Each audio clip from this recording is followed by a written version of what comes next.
जी दोस्तों, वीडियो की तरफ जाने से पहले मैं आपको बता दूं कि भाई अब कतर की खैर नहीं है। कतर अब बचता नहीं है। मैंने हिसाब लगा लिया है, क्योंकि जितनी पावर इंडिया में इस टाइम है ना, वो कतर तो उसके आगे कोई चीज़ ही नहीं है। तो क्योंकि उसने कनाडा को जो सबक सिखाया है, कनाडा को एक्सपोज किया है, तो चलो वो वीडियो देखें, बाकी बातें बाद में करते हैं। तो मैं आपको प्रोग्राम के शुरू में ये बता दूं कि इंडिया अब कतर को भी वैसे ही एक्सपोज करेगा जैसे उसने कनाडा को किया। क्योंकि आपने देखा होगा कि कनाडा के साथ जब दोनों कंट्री एक दूसरे के आमने सामने आए, तो जस्टिन ट्रूडो को भी कहना पड़ गया था कि फिफ्थ लार्जेस्ट इकोनॉमी और भारत का role due to the global south. Qatar का जो फैसला है वो कतर को ही एक्सपोज कर रहा है, क्योंकि भारतीय नौसेना के ये जवान, उनको इस तरीके की सजा, और सार्वजनिक भी नहीं किया गया है कि फैसला क्या था, क्या रखा गया, उसको कॉन्फिडेंशियल रखा गया है। कतर ने शायद कनाडा का मामला देखा नहीं, और मुझे पूरी उम्मीद है कि ये जो सरकार है भारत में नरेंद्र दामोदर दास मोदी जी की, कतर को भी पाकिस्तान, कनाडा और हमास की तरह नाक रगड़वा के ही रहा। अब इंडिया कतर को शॉक करने वाला है। लेकिन मैं नहीं समझता कि इन्फोर्सेबल होगा। भारत का इन्फ्लुएंस इस वक्त is on the peak, fifth largest economy on the planet. और फिर उसके बाद ये है कि उनका उनका डायस्पोरा की स्ट्रेंथ जो है। कतर को सजा अब सिर्फ भारत नहीं देगा, कतर को सजा इजराइल देगा, कतर को सजा सऊदी अरबिया देगा, कतर को सजा बहरीन देगा, कतर को सजा इजिप्ट देगा। 7 जो मिडिल ईस्ट स्टेटें हैं, उन्होंने मोदी साहब को हाईएस्ट सिविलियन अवार्ड दे रखे हैं उन्होंने। और यहाँ तक फिर मामला पहुंचा कि कनाडा को लेने के देने पड़ गए, और वो यहाँ पर जस्टिन ट्रूडो यहाँ तक कहने पर आ गए कि हम तो बड़े अच्छे ताल्लुकात चाहते हैं। कनाडा भी बैकफुट पर है। मैं नहीं समझता कि यहाँ भी कतर जो है वो इन चीजों को इन्फोर्स कर पाएगा। नमस्ते दोस्तों, जय हिंद। हिंदुस्तान स्पेशल में आपका स्वागत है दोस्तों। जैसा कि दोस्तों आपने क्लिप में देखा, पाकिस्तान मीडिया ये चर्चा कर रहा है कि भारत ने तो कनाडा जैसे मुल्क को घुटनों पर ला दिया। कतर क्या चीज है? दरअसल कतर द्वारा इंडियन नेवी के 8 पूर्व नौसैनिकों को कतर में मौत की सजा सुनाए जाने पर पूरा देश हैरान परेशान है। 1 साल में ये लोग कतर की कैद में हैं और गुरुवार को वहां की कोर्ट ने 8 लोगों के लिए सजाए मौत का फरमान सुना दिया। उन पर क्या क्या आरोप लगे हैं? कतर की तरफ से इसे लेकर कोई जानकारी सार्वजनिक नहीं की गई, लेकिन पिछले साल जासूसी के आरोप में इनकी गिरफ्तारी हुई थी। भारत सरकार के सामने इस वक्त सबसे बड़ी चुनौती यह है कि वह किस तरह 8 भारतीयों को फांसी के फंदे पर लटकने से बचा सकती है। कतर की कोर्ट के फैसले से भारतीय विदेश मंत्रालय हैरान है और उसका कहना है कि भारतीयों को फांसी के फंदे से बचाने के लिए कानूनी रास्ते तलाशे जा रहे हैं। अब पाकिस्तान मीडिया ये चर्चा कर रहा है कि कतर ने बिना सबूत के भारतीयों को ऐसे कैसे मौत की सजा सुना दी। उसके साथ साथ कनाडा में के लिए भी जो है इंडिया कह रहा है कि उनको एफएटीएफ में लेके जाएंगे। फिर पाकिस्तान की अगर हम बात करें तो मौलाना फजलुर रहमान के साथ पीटीआई के लोगों ने मुलाकात की है। बहुत कुछ बदलता हुआ दिखाई दे रहा है यहाँ पर भी। बिल्कुल। देखिए, कतर के अंदर 8 लोगों को, जो नेवी ऑफिसर्स हैं, रिटायर्ड ऑफिसर, जो कि धारा ग्लोबल टेक्नोलॉजीज पे के लिए काम कर रहे थे, वहां पे कतरी उनके जो फोर्सेस थे उनको ट्रेन कर रहे थे, तरबियत कर रहे थे। उनके ऊपर इल्जाम है कि उन्होंने इटालियन सबमरीन है उसके लिए उससे वहां उसकी इंफॉर्मेशन जो है वो इजराइल को दी है।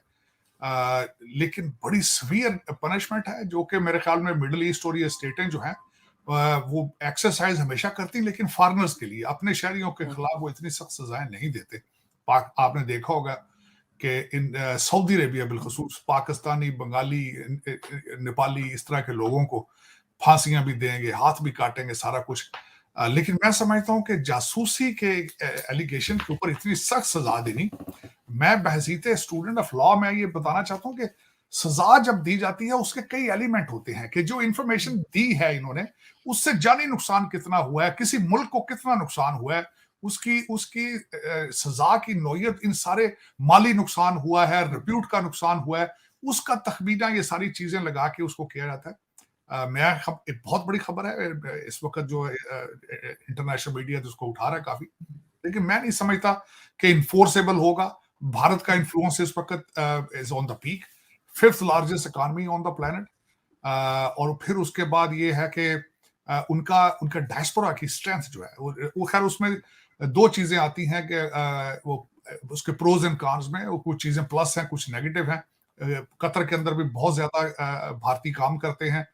तो उसका जब आप उनसे चीजें नेगोशिएट करते हैं, स्ट्रेंथ भी होती है, वीकनेस भी होती है कि अगर कल कोई ये हमारे लोगों को वहां से निकालें तो फिर क्या होगा। लेकिन मैं नहीं समझता कि वहां तक चीजें जाएंगी, क्योंकि आपने देखा होगा कि कनाडा के साथ जब दोनों कंट्री एक दूसरे के आमने सामने आए तो जस्टिन ट्रूडो को भी कहना पड़ गया था कि इट्स फिफ्थ लार्जेस्ट इकोनॉमी, और भारत का role due to the global south और साउथ चाइना सी के अंदर जो उस वक्त उनकी इंपॉर्टेंस है, उनको देखते हुए इतना आसान नहीं होगा उनको चैलेंज करना। और कनाडा भी बैकफुट पर है। मैं नहीं समझता कि यहाँ भी कतर जो है वो इन चीजों को इन्फोर्स कर पाएगा। मेरे ख्याल में ये थोड़ा सा, मेरे ख्याल में एक दफा शायद हो सकता है डॉक्टर जयशंकर साहब को कतर का चक्कर लगाना पड़े, लेकिन मेरे ख्याल में चीजें ठीक हो जाएंगी। यहाँ पे ये मेंशन भी करना जरूरी होगा कि 7 जो मिडिल ईस्ट स्टेटें हैं, उन्होंने मोदी साहब को हाईएस्ट सिविलियन अवार्ड दे रखे हैं उन्होंने। और जो भारतीय डायस्पोरा है उसका इन कंट्रीज के अंदर, कतर के अंदर, यूएई के अंदर, बहरीन के अंदर उनका बड़ा इन्फ्लुएंस है, बिजनेस है, उनके टेक्नोक्रेट हैं।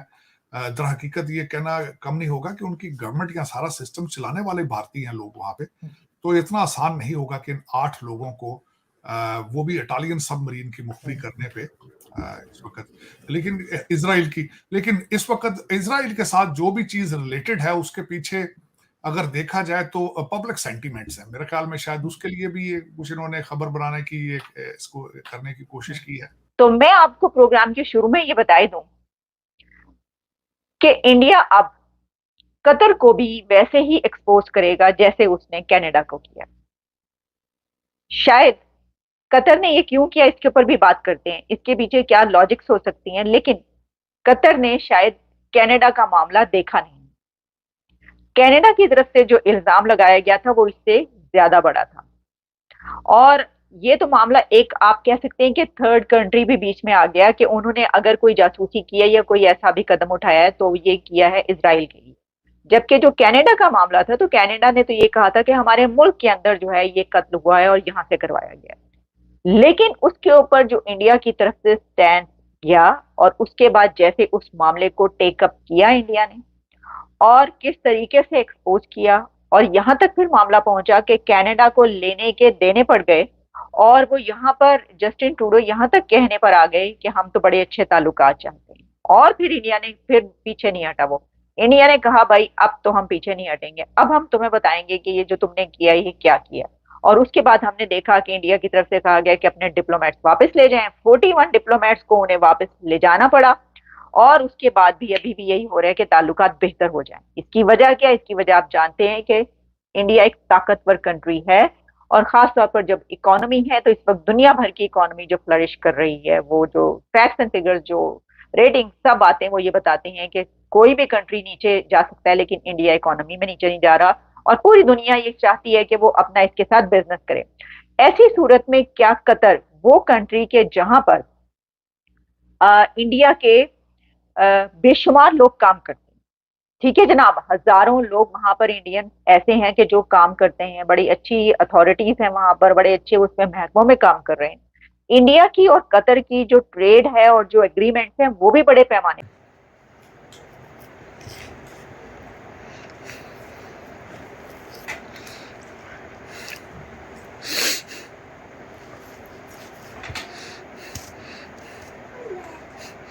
जी दोस्तों, हमने वीडियो देखी। वीडियो में हमने देखा कि जो पाकिस्तानी मीडिया वाले भी इस बात को मान रहे हैं कि भाई जैसे इंडिया ने कनाडा को एक्सपोज किया तो इंडिया के लिए कतर तो कोई चीज़ ही नहीं है, क्योंकि इंडिया ने इतना प्रेशर डाला। उसके बाद कनाडा का जो जस्टिन ट्रूडो उसको मजबूरन कहना पड़ गया था यार इंडिया तो साउथ एशिया की बहुत बड़ी पावर है, हम उसके साथ पंगा नहीं ले सकते। तो इस वजह से ये जो दूसरे देश है ना, उनको अब इंडिया पे हाथ डालना बड़ा ना, अब वो कहते हैं ना शेर के मुंह में हाथ डालने वाली बात है। तो इस वजह से अब पाकिस्तान का तो अब इंडिया के साथ कंपैरिजन ही नहीं ना बचा। पाकिस्तान तो अब बहुत 40-50 साल पीछे रह गए इंडिया से।